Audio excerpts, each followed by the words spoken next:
Alright, now that the wires are all situated, I'm getting the VTX prepared.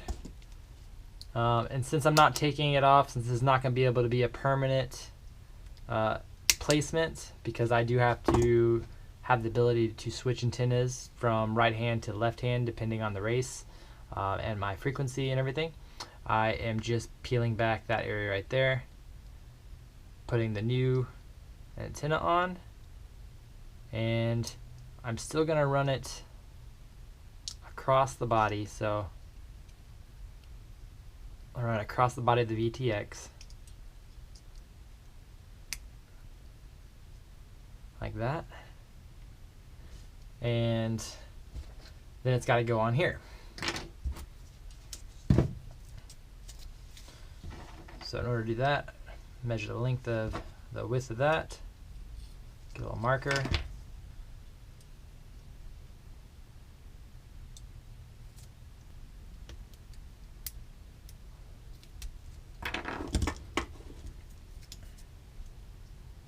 make sure that's firmly on.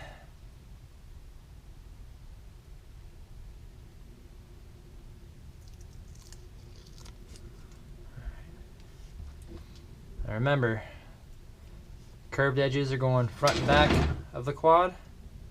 I want this to be close to this side, so furthest away, and as far back as possible without getting in the way of the hole, because we still have to put a nut on top.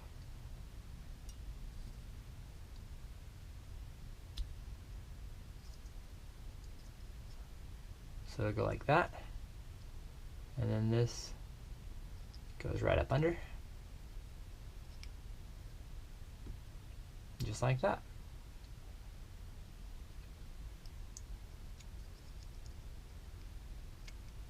I'm actually going to cut that away right there a little bit so it'll sit a little bit more flush. There we go. So that's on. Now we got to get this on. Like I said, I'm going to use the servo tape for this one.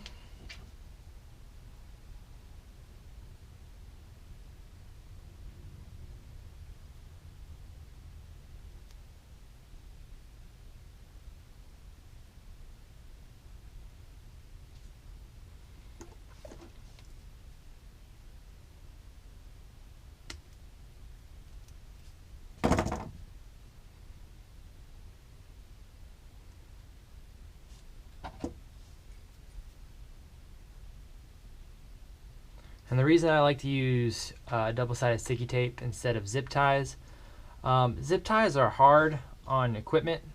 If there is movement, they can bump components and move components off of your receiver or your VTX.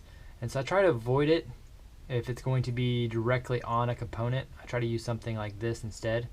And so far, for a very long time, I guess, I've had really good luck. Going that way, and that means I need to go this way.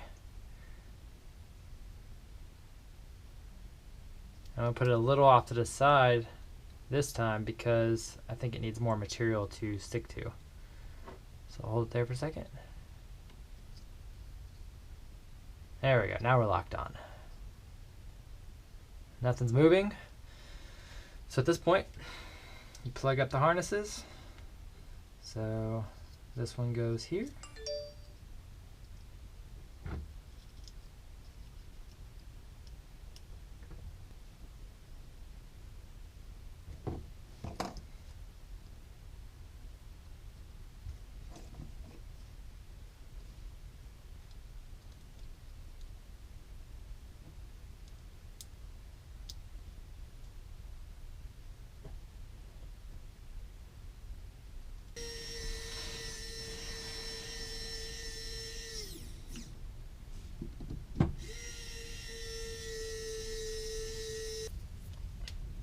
Alright, now the stack's all set.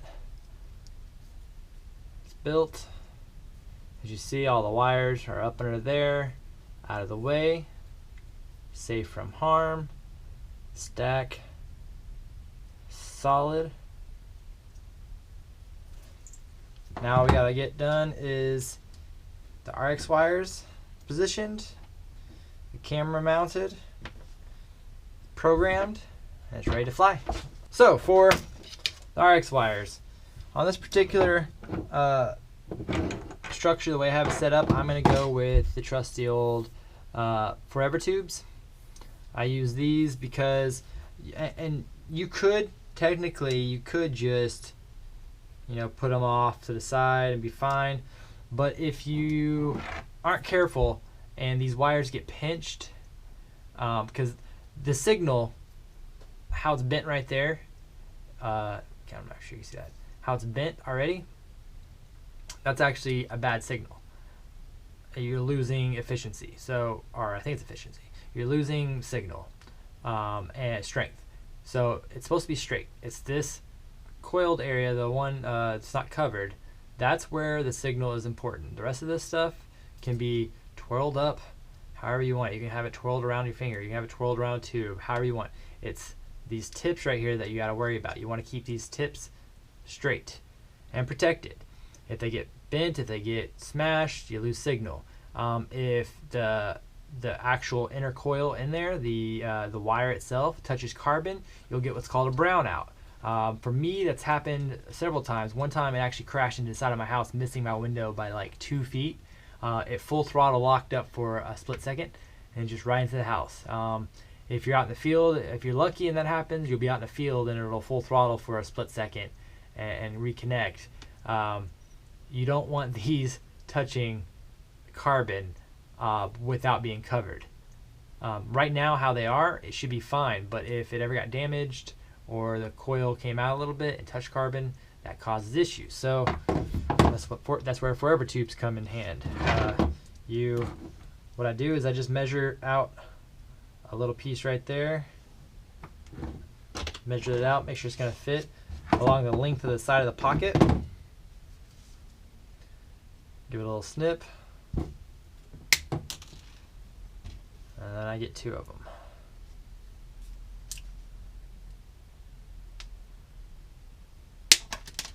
Alright, and I'll link to these below also. They're actually kind of hard to find.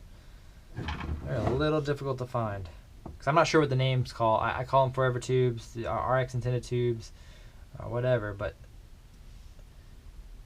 they're kind of difficult to find. So once they're in there, I fit it to the side of the stack, and you just basically just push it down in there. As I'm not sure if you'll be able to see it as well. So, and it just sits right up there next to the stack. And this has been working really well for me for quite a while. This is my go-to setup right here. And it's protected. And it's not ugly. So these are ugly. They make every quad look ugly when you put them out. They're like little bug antennas, and that's not cool to look at. You know, Neato frames. Sexy, sexy, sexy, sexy. Oh, I'm sorry, I didn't mention this earlier, but if you're using the race pod, this right here is, these are zip tie straps. You can mount anything you want to the pods. You can mount an antenna from right here to the pod. One way I would recommend doing it, if you're going to do that, I don't like mounting anything to the pod, because if I take it off, then you have to worry about the length of your SMA, and that causes issues for me, but some people still do it. But you could mount it underneath the pod, zip tied like that, and then run the antenna straight down. So if you run it closer down here, like if you have your SMA attached like that, you can run it like right there, and then zip tie down. And because antenna placement, main signal issues are the way to have the best signal is to have this is pointed upwards. Let's say that it balloons out, the signal balloons out over here and over here, and it kind of comes in like a heart shape at top and bottom, like an apple. So you know how an apple has a core at the bottom and the top that dives in. So when you're looking straight at it, the top of the apple, where the apple stem is at, is the worst signal, as well as the bottom where the core of the apple is at. That's the worst signal. So if you have that, if you keep that in mind when you're mounting your antennas, you can mount your antenna upside down, but if you keep your angle, so I keep doing it like you're looking at me. So this is a race angle right there. Say I'm racing, let's get the angle right. I'm racing like that, and I have the antenna on here. If your antenna is like this, down, that's a good signal. You have a good signal right there. If it's like this, you have a good signal. That's the best signal. These are the best signals right there because it balloons outwards instead of up and down. If your antenna is facing back towards you and you're flying towards yourself, that's a dead signal right there. Same thing as if you have it straight out back and you're flying away from you, it's a dead signal. For racing, you're probably not going to notice any issues. This is mainly for long distance flying or any distance when you have objects in between you like buildings and trees. For racing, a race course, a track, a football field, a couple football fields, you're not going to have many issues no matter how you place the antenna, just from my experience. So that's something to keep in mind. All right, let's get this other RX tube set up. I'm actually going to cut off a little bit of tube. I want to be able to easily add and remove the antenna out if I have to, because every time you take the stack off, the antenna's got to come out of the tube and you got to be able to put it back in. And so now this way, now it's not as long, you can access it now easier. So slide it in and out if you need to. There you go. Tubes are good. Now let's get on to this mount and your camera. So you're gonna need a lock nut and a bolt. All right, and with that, the build is complete. So got the camera installed in there. That wasn't too hard. You just put the mount in like normal. I did add a little Bondic right here because when it leans back, I don't want it slicing the wires. So that's to protect the wires in case of a major crash. You don't want those splitting. It also removes stress from them because they're bent right there. And then besides that, it just has to be programmed.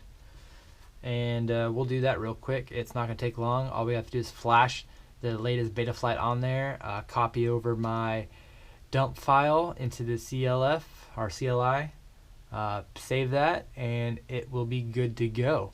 I'll go over the things you might want to change yourself, and we can wrap it up with a quick maiden. It is, I wrapped this up about 9:48 at night, so probably gonna just wait and do that tomorrow. I need to get some sleep, but here we go.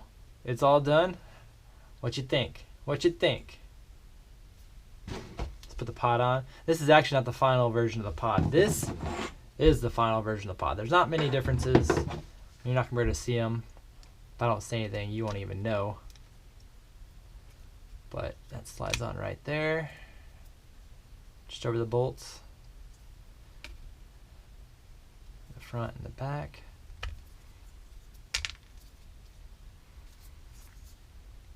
And we send lock nuts with this build. So you'll receive 4 lock nuts, or 8 lock nuts total. 4, 1, 2, 3, 4, and then 4 right there. But this one is not an integral part of the structure, rigidity, because there is a hex nut spacer inside the arm that the bolt screws to keep nice and tight. So you could, and what I do half the time is you could just use a hex nylon bolt to hold the canopy down, and that'll be perfectly fine. There's not much of a weight difference. I think it's like 0.7 grams or 1 gram to use nuts versus a nylon. It's just more about convenience. If you happen to lose a nut, don't freak out. Just put a nylon nut on there and you'll be good to go. No big deal. And this actually stays on because it's so high. The bolt goes up so high on the sides. I've accidentally gone to a race and flown an entire race with the canopy just pushed on like this, and it survived wrecks and everything, because you have to have upward force for it to come off. So that's kind of cool. As you see here, this camera is the ELPH camera, and it has a little bit smaller, what do you call it? The lens doesn't stick out quite as far as the micro does, but it's almost still perfectly lined up right there. And so you're not going to be able to hit that and shouldn't see anything. And there you go. It's a very bad color scheme. I'm going to have to get a black pod for this. Orange and red look ugly together. Maybe the orange and the blue. Maybe I'll do another blue. Blue with that orange. Yeah, that'll look good. All right. Let's program it.